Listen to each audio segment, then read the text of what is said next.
Welcome to Legends of the Hidden Horde, where we plunge into the shadows of the world's most enigmatic creatures, from the depths of forgotten lakes to the dark corners of ancient forests. We weave creative and mysterious tales of the cryptids that stalk the dark reaches of the globe. Blending folklore, eyewitness accounts, and imaginative twists, we explore their origins, cultural impacts, and the chilling implications of what might truly hide in the unknown. These are their stories. Join us if you dare. So come and take a walk with me into episode 6, FYER-oo-LAHT-lee, also known as the Beach Walker or the Shore Laddie. In the relentless embrace of Iceland's Westfjords, where the Atlantic claws relentlessly at black volcanic shores and fog drapes the cliffs like a widow's veil, the FYER-oo-LAHT-lee, known to locals as the Shore Laddie or Beach Walker, has walked for centuries. It is no ancient saga beast of fire and frost, no hulking troll from the Eddas. It is something quieter, more insidious, a creature born of the liminal tide itself, half seal, half sheep, half nightmare.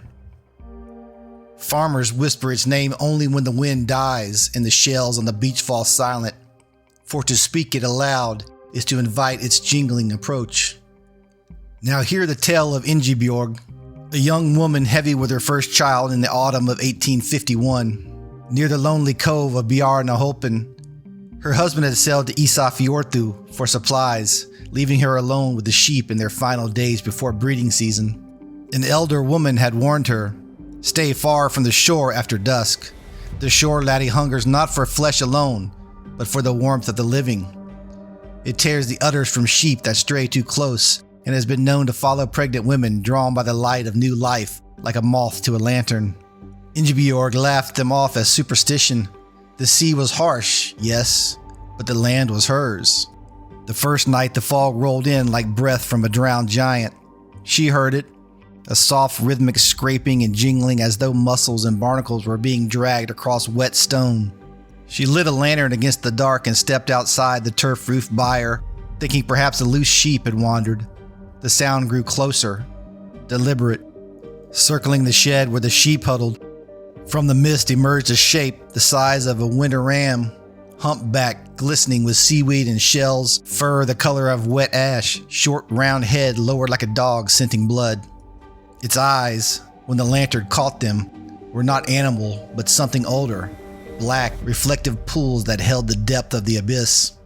Barnacles clung to its flanks like living armor. Every step produced the infernal jingle, a mocking lullaby of the tide. Ingibjorg froze. She had heard the stories whispered around the peat fires. Since the 1700s, Westfjord farmers had reported the creatures slipping from the surf during breeding season, mounting sheep in grotesque parody of nature's order. Lambs born afterward were deformed, twisted legs, webbed hooves, heads too round, eyes too knowing, cursed offspring that never thrived. Some claimed the beach walker was a variant of the greater shell monsters, the Skelja screamslee, a beach roamer that could tear flesh or drag the unwary into the waves. Others said it was no beast at all, but a restless shade of sailors denied Noah's Ark, forever seeking to mingle its saltwater blood with the warm blood of the land. The creature did not charge, it simply watched her, then turned towards the sheep. One sheep, heavy and slow, wandered too far from the flock. The Shore Laddie moved with unnatural speed for its bulk, jumping, dog-like, despite the weight of its shell-encrusted hide, and mounted the sheep. Ingibjorg screamed and hurled stones, but the thing only glanced back once before vanishing into the surf, leaving behind the jingle fading like dying laughter. Weeks later, the lamb was born. It came wrong. Rear first, legs fused like fins, skin mottled with barnacle-like growths even in the womb. The sheep died birthing it. The lamb lived only long enough to fix Ingibjorg with those same black eyes and utter a sound, not a bleat, but a wet scraping whisper that echoed the shore's own voice.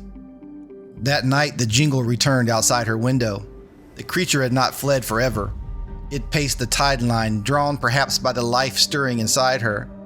She barricaded the door, but the sound circled, patient as the tide. Neighbors later found her lantern still burning, the door ajar. Ingibjorg was gone, Only footprints, human and something heavier and webbed, led to the water's edge where they vanished together in the foam. Some say she was taken. Others claim she still walks the shore, barnacles slowly claiming her skin, forever bound to the creature she once scorned. Farmers in the Westfjords still speak of deformed lambs appearing after storms, and pregnant women avoid the black sands after dusk. The Shore Laddie is shy. The tales insist. Most times it flees when confronted, leaping like a dog into the waves. But in the breeding season, when the boundary between land and sea thins, its hunger for the living grows. It is herbivore and predator, guardian and violator, a walking reminder that the shore is no safe border, but a wound where two worlds bleed into each other. And in that endless jingle in the mist lies the deepest truth. The Shore Laddie is not merely a cryptid of Icelandic folklore. It's the world's quiet confession that every coast we claim as our own is patrolled by something older, something that remembers when the land and sea were one undifferentiated dark. It teaches us that the unknown does not lurk in distant abysses alone. It walks our very thresholds, jingling softly, waiting for the moment we turn our backs on the tide. In embracing its mystery, we glimpse our own fragile place in a universe forever blurring the lines we draw to feel safe.